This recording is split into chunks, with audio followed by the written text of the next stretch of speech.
SDM साहब मेरे साथ मौजूद है, क्या कुछ हुआ इस पूरे मामले में? सर से जानते हैं, सर किन मांगों पर सहमति बनी है, क्या कुछ परिवार ने कहा है? कल जो दुर्जनी आवास सारंगाबाद के निवासी विजेंद्र पुनिया की बिजली का काम करते हुए डेथ हो गई थी, तो इसको लेकर एक संघर्ष समिति कल से धरने पे बैठे थे और आज पुलिस और प्रशासन और संघर्ष समिति के बीच में कि कुछ पैसे ठेकेदार से, कुछ ये मुख्यमंत्री आयुष्मान आरोग्य योजना इसके तहत और जो सोसाइटी में जहाँ पे काम हो रहा था सोसाइटी की तरफ से लगभग न्यूनतम 20 लाख रुपए की सहायता उनकी तरफ से, और एक चूंकि परिवार में एक इनके बड़े भाई हैं जो मृतक हैं, उनको आजीविका के लिए डेयरी बूथ का प्रस्ताव भी राज्य सरकार के पास यहाँ से भेजा जाएगा। और जिला कलेक्टर महोदय और ऊपर से सरकार ने वो संवेदनशीलता से इस पर नज़र बराबर बनाए हुए थे और इसको संघर्ष समिति ने भी अपना पक्ष रखा और हमने लगभग अभी रिजोल्व हो गया। और अब हम प्रयास कर रहे हैं क्योंकि जो मृतक है इसकी उम्र 30 साल से कम है, तो कि फटाफट आज अंतिम संस्कार हो जाए, उसके लिए आगे की प्रक्रिया शुरू। सर ठेकेदार को भी कुछ कहा परिवार ने कि ठेकेदार को सजा मिले, इसके लिए क्या कुछ किया? इसके लिए पुलिस को डायरेक्ट कर दिया और पुलिस ऑलरेडी उस पर कॉग्निजेंस में है। परिवार सहमत है? सारी मांग परिवार सहमत है, संघर्ष समिति सहमत है, सब लोग राजी हैं। चलिए बहुत शुक्रिया सर।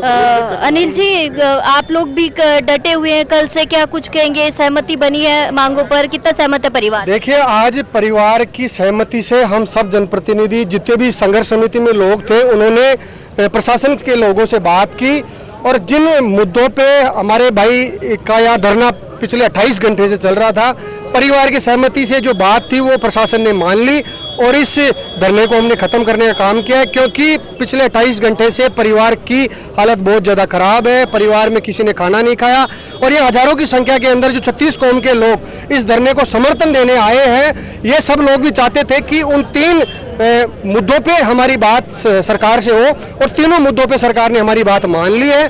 निश्चित रूप से प्रशासन का हमारा सहयोग रहा, पूरा परिवार संतुष्ट है और हम सब लोग ये चाहते हैं कि हमारे भाई विजेंद्र पुनिया का आज हिंदू धर्म में विधिवत रूप से उनका अंतिम संस्कार हो। अच्छा, एक बात बताइए अनिल जी, ऐसे आए दिन हम ऐसे हादसे देखने को हमें मिलते हैं, लेकिन जो है सरकार की तरफ से कोई ठोस कदम उठाए नहीं जाते हैं। देखिए, निश्चित रूप से ऐसी घटनाएं होती है, लेकिन ऐसी घटनाओं का कैसे रोकथाम हो ये हम सब लोगों को बैठकर निर्धारित करना पड़ेगा। आज भी हमने इन मुद्दों पे चर्चा की एसडीएम साहब से कि जगह जगह बारिश का मौसम है, खुले के अंदर तार पड़े हैं, रोड एक्सीडेंट हो रहे हैं, हत्याएं हो रही है, तो कैसे रोकथाम हो। लेकिन समय रहते ऐसी घटनाओं पे रोक लगनी चाहिए, क्योंकि किसान का बेटा चला गया। इन सब लोगों को हमको पता है किसान के बेटे का दर्द, क्योंकि हम किसान परिवारों से आते हैं। लेकिन हम सब लोगों का एक ही कहना है कि आगे इन फ्यूचर ऐसी घटनाएं नहीं हो, इन पे रोकथाम हो।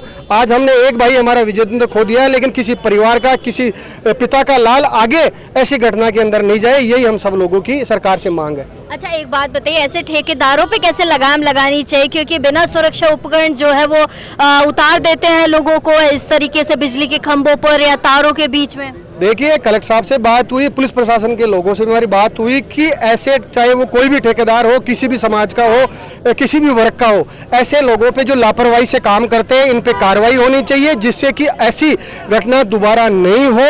और हमें प्रशासन को पूरे सख्त तरीके से ऐसा एक कानून लाना चाहिए जिससे कि ऐसी घटनाओं की पुनरावृत्ति नहीं हो और किसी परिवार का लाल नहीं जाए। चलिए, बहुत शुक्रिया। हरीश जी, क्या कुछ कहेंगे? सहमति बन गई है और कल से जो है परिवार सदमे में था, क्या कहेंगे? मृतक विजेंद्र जो कल यहाँ आशियाना सोसाइटी में करंट से मर गया था, ठेकेदार के खिलाफ परिवार दे दिया गया था और ठेकेदार के इन्वेस्टिगेशन चल रहा है पुलिस का। उसके तहत जो है अभी मुख्यमंत्री आरोग्य योजना के तहत 5 लाख मृतक के परिजनों को दिए गए हैं।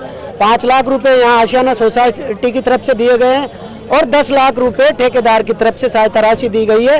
हजारों की संख्या में 36 कौम के लोग यहाँ मौजूद थे और उन्होंने मृतक के परिवार को संबल दिया। मृतक के परिजन इस बात से सहमत है, इसलिए धरने का विसर्जन कर दिया गया है। एक बात बताइए सर, पैसे देने से व्यक्ति तो लौट कर नहीं आ सकता है, क्या ये चीजें पहले ही सही नहीं हो सकती है कि किसी के घर का कोई सदस्य जाए नहीं? ऐसी बातें जब होती है तो उसके लिए एक कानून बना हुआ है, पुलिस में जो है कार्रवाई की जाती है, तो नियम अनुसार हमने कर रखी है। अगर ठेकेदार कहीं ना कहीं प्रत्यक्ष रूप से दोषी पाया जाता है तो सलाखों के पीछे भी जाएगा। ठेकेदार आया नहीं अभी तक एक बार भी, बिना बात उसके लॉयर आए थे, हो सकता है किसी डर के मारे ठेकेदार नहीं, वकील भेज दिए ठेकेदार ने नहीं, उसके ठेकेदार का बच्चा था, वकील थे, हमने कहा था ठेकेदार को बुलाओ, तो ठेकेदार डरा हुआ है और पुलिस अपने आप पकड़ के ले आएगी ठेकेदार को। अच्छा, ठेकेदार नहीं पकड़ा जाता है या कोई कानूनी कार्रवाई नहीं होती है तो?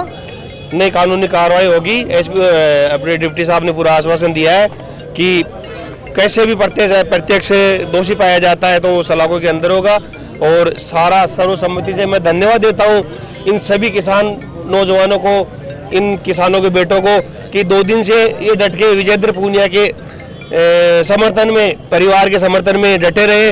और मैं इन सभी का बहुत बहुत धन्यवाद देता हूँ जिससे प्रशासन दबाव में आया और परिवार की पूरे जो बैठे संघर्ष समिति की बात मानी। इसके लिए मैं इन सभी को धन्यवाद देता हूँ और इनका साधुवाद प्रणाम।